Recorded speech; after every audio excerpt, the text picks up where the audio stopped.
Hola a todos, cordial saludo y bienvenidos a este espacio de reflexión musical. Mi nombre es Eileen Juliana Celi Sánchez. Soy estudiante del programa de música de la Universidad Nacional Abierta de Distancia, UNAD, y este es mi podcast para el curso de Historia de la Música Occidental. El día de hoy vamos a sumergirnos en el periodo del clasicismo musical, pero nos vamos a enfocar específicamente en una figura que vino a romper muchas reglas y a abrirle las puertas al romanticismo. Esta persona es Ludwig van Beethoven, y específicamente vamos a analizar sus nuevas concepciones en la música instrumental que revolucionó para siempre géneros como las sinfonías, las sonatas para piano y los cuartetos de cuerdas. Para poder entender el gran impacto que tuvo Beethoven, vamos a situarnos a finales del siglo XVIII. Hasta ese momento, la música instrumental, aunque era hermosa y estructurada con compositores como Haydn, tenía un propósito que era mayormente para entretener a las cortes. Entonces, lo que hizo Beethoven fue cambiar esto, por decirlo así, esta concepción que tenían de raíz. Para él, la música no era solamente un adorno para la nobleza, sino que era una expresión profunda del espíritu humano, o sea, sus luchas, sus dolores, también sus triunfos. Entonces lo que hizo fue tomar las formas clásicas y tradicionales que ya existían y expandirlas. Sus obras se hicieron más largas, más intensas y también bastante más exigentes. Además está el elemento de la sordera progresiva, que también es muy conocido. Entonces, imagínense ustedes el impacto psicológico de un músico al perder su oído. Pues Beethoven, en lugar de rendirse, utilizó esa tragedia para poder componer desde su mundo interior. Sonidos, estructuras que nunca nadie más había imaginado. Para ilustrar este punto es vital mencionar el famoso testamento de Heilstadt, una carta que Beethoven escribió a sus hermanos en el año 1802. En este documento histórico y desgarrador, él confiesa su inmensa desesperación por la pérdida progresiva de su audición e incluso contempla quitarse la vida. Sin embargo, lo que lo salva es su arte. Él decide firmemente que no puede dejar este mundo hasta haber expresado toda la música que sentía crecer en su interior. Este momento marca un punto de inflexión crítico, iniciando su periodo heroico, donde su música se vuelve una narrativa directa de la lucha y la victoria sobre la adversidad. Es una lección gigante para nosotros. La técnica y el oído físico son importantes, pero la verdadera genialidad nace de la resiliencia del alma.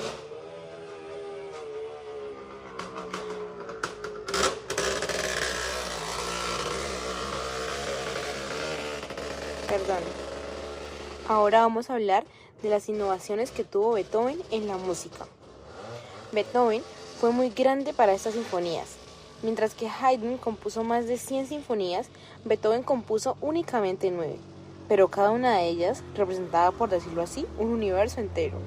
Beethoven expandió la orquesta, incluyó nuevos instrumentos y en su 9ª sinfonía hizo algo impensable, que fue poner un coro de solistas vocales en un género que siempre ha sido muy estrictamente instrumental. Respecto a las sonatas para piano, las convirtió, como por decirlo así, en el laboratorio de sus propias emociones, pues antes de él, el piano era casi el único instrumento de salón, y lo que hizo Beethoven fue llevarlo al límite exigiendo pianos que fuesen más fuertes y de mayor rango, de esta manera dotando las sonatas de una carga dramática muy grande. Finalmente, dentro de sus innovaciones, en los cuartetos de cuerdas, específicamente los últimos, Beethoven alcanzó una complejidad técnica y expresiva que desconcertó a sus contemporáneos en la época. Estas obras eran tan adelantadas a su tiempo que el público de la época apenas podía entenderlas. Son como conversaciones musicales que son profundas y además introspectivas. En el foro compartí 5 de estas obras que ilustran la revolución de la sinfonía número 5. La sinfonía número 5, con ese motivo inicial de las 4 notas que simboliza al destino llamándolo la puerta. La monumental sinfonía número 9, un canto de la fraternidad universal. Respecto al piano, elegí la sonata Claro de Luna, que rompe la estructura tradicional, pues inicia con un movimiento lento, muy melancólico. Y la sonata Patética, que desborda mucha intensidad desde que comienza. Y para cerrar tenemos el cuarteto de cuerdas Opus 30. Es una muestra de su periodo tardío, donde la música trasciende a la estructura clásica que existía. Para profundizar un poco más en estas obras y entender su magnitud, hablemos primero de la Sinfonía número 5. Cuando escuchamos este famoso inicio, no solo es un motivo memorable, es la célula de toda obra. Beethoven tomó algo pequeñísimo y construye todo un universo con él. Técnicamente es fascinante cómo nos lleva de la oscuridad y la tensión del do menor en el primer movimiento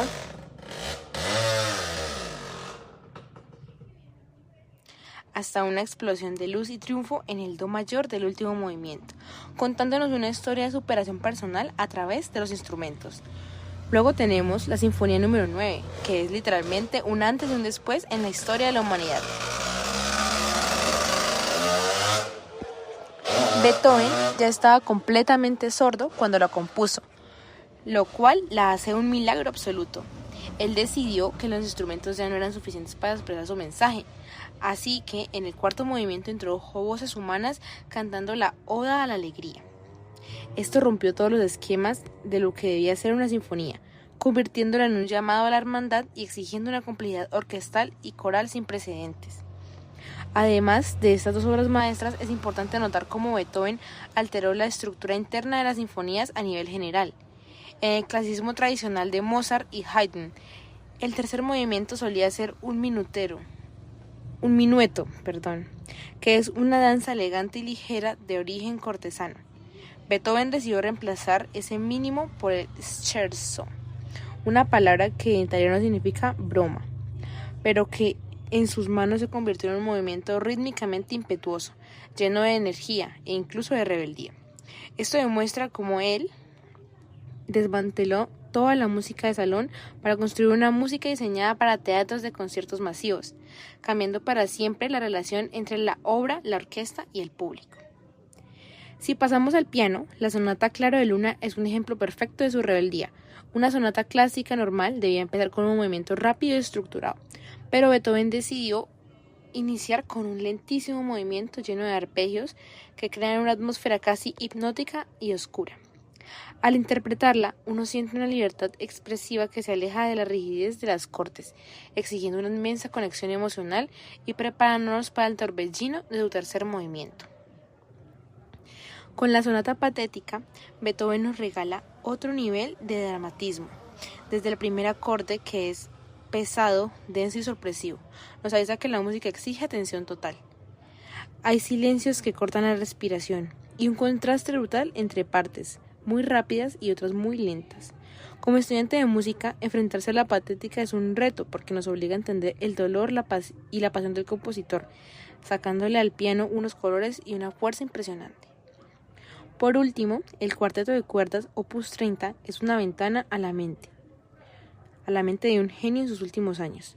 En su periodo tardío, Beethoven ya no componía para gustarle al público, componía para el futuro. Esta obra tiene una estructura poco convencional de 6 movimientos, alternando momentos de una belleza que conmueven profundamente con otros de una complejidad rítmica y armónica asombrosa. Es una conversación a 4 voces, donde cada instrumento tiene su propia independencia, demostrando que su imaginación no tenía límites. De hecho, es fascinante recordar que el último movimiento original de este cuarteto Opus 30 era la célebre Gran Fuga. Se trataba de una pieza tan monumental, disonante y compleja que sus propios editores y amigos le rogaron que la cambiara, argumentando que el público y los músicos de la época considerarían incomprensible, casi como si fuese ruido. Beethoven, aunque bastante molesto con la situación, accedió a escribir un final alternativo un poco más accesible para ese cuarteto. Sin embargo, esa gran fuga original sobrevivió como una obra independiente y hoy en día es considerada la cima absoluta de la música de cámara. Analizar este nivel de atrevimiento armónico es como asomarse a la música del siglo XX, lo cual nos confirma que él estaba componiendo 100 años por delante de sus contemporáneos. Como estudiantes de música, en la actualidad, tener que analizar e interpretar esas partituras es un ejercicio de muchísima humildad. Nos damos, nos damos cuenta que cada indicación de dinámica, cada sofrano, cada esforzando inesperado o cada acento abrupto que él dejó escrito en papel no es solo un capricho técnico para hacer la pieza más difícil, sino que es un grito genuino de su propia vida emocional. A manera de conclusión, estudiar a Beethoven es como estudiar un por decir,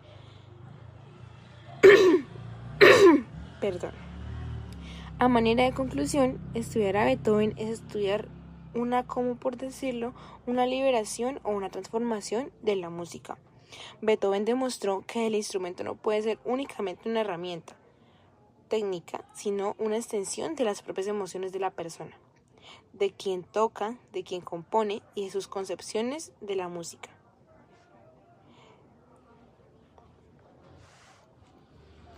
Sentaron las bases para todo el siglo XIX. Actualmente siguen siendo el pilar de los repertorios actuales. Perdón por algunas interrupciones y muchas gracias por acompañarme en este análisis. Espero que puedan seguir disfrutando de la genialidad de Beethoven.